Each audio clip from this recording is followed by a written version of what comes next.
Hello, everybody. Good morning. Welcome to the Dose. I've had some fascinating training on how the human mind works and the subconscious mind and why we as human beings do the things we do. We have personalities. Don't we all have personalities? We've heard people say they had a personality conflict, and you're thinking to yourself, well, why is that? And every one of us, we've met people that, frankly, we just didn't like very much. And people have all met us that they didn't like us very much either. And, sometimes we like people, but they don't like us. We like, they like us, but we don't like them. And it's because everybody's got a unique individual personality. And our personalities are formed from a whole host of things, right? Our predispositions, our habits, our experiences. We see the world through an experiential filter, right?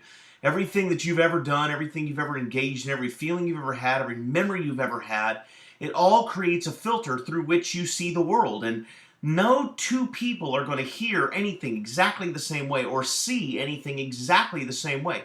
Yellow is yellow because we call it yellow, but the actual color that you might be seeing might be different than what I'm seeing.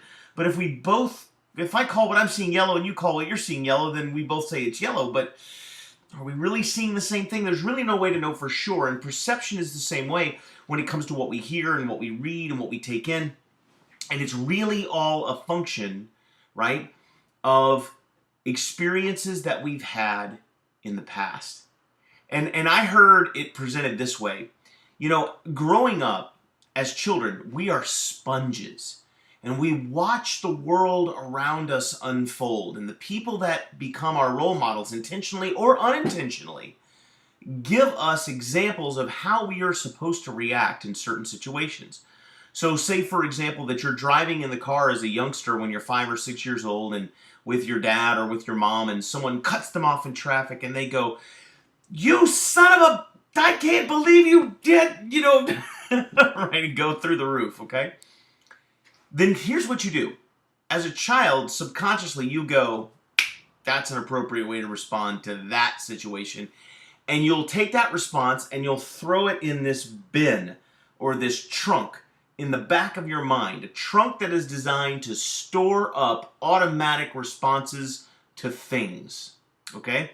And then maybe later on in the evening, you sit down to dinner and your mom has gotten dinner all together and sets it down on the table, and dad says, "Thank you so much, honey, for making dinner," and kisses her on the cheek before he sits down. And you go, that's the way you're supposed to respond to someone making you dinner.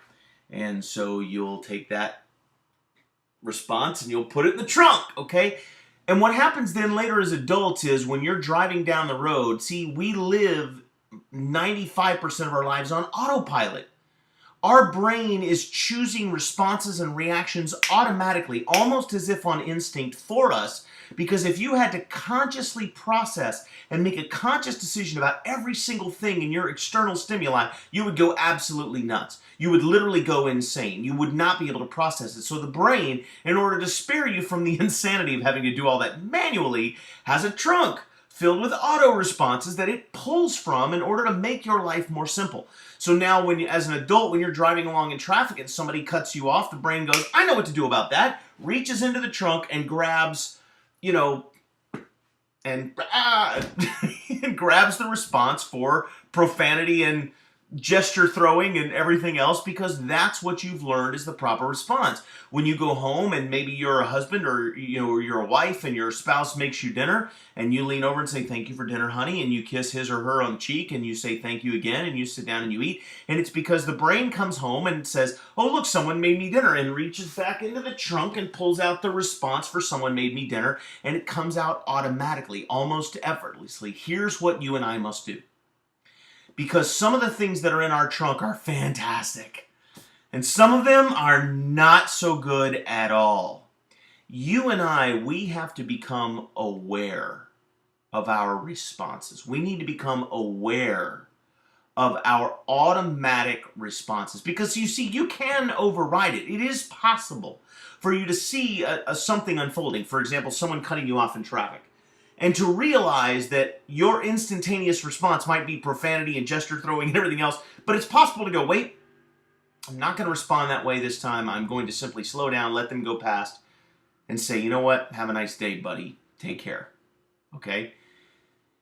It's entirely up to you. You still get to choose, but in order to choose, you have to become aware that you have the choice. You have to become aware that so many of your responses are automatic responses that are generated automatically, but you don't have to let them come out. You can make a decision how you respond. And I want you to know something.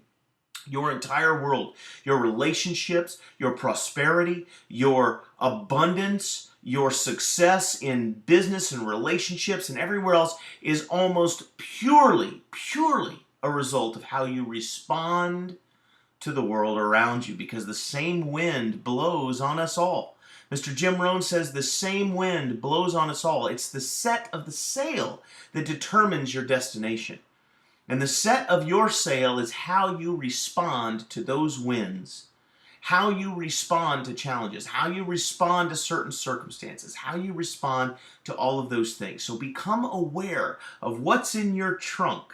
Make a conscious effort to embrace the ones that are great and maybe to change the ones that are not so great, and your world will begin to unfold differently in front of you. I like to call it awareness, and it's one of the 3 parts of the DAG principle, which is how I live, which is with discipline, awareness, and gratitude. And if you'll get some awareness of what your automatic responses are, you can begin to manipulate those and change those. And by the way, the stuff that's in your trunk doesn't have to stay there. You can throw it out and replace it with whatever you like once you understand that there's a trunk there and how it got filled up. Then you have the power now to choose what goes in it and what you're going to pull forward going forward. So with that, you are armed to go out there and make today your best day ever. I want to wish you a fantastic week, and I look forward to talking to you again tomorrow morning. Go out and make it your best day.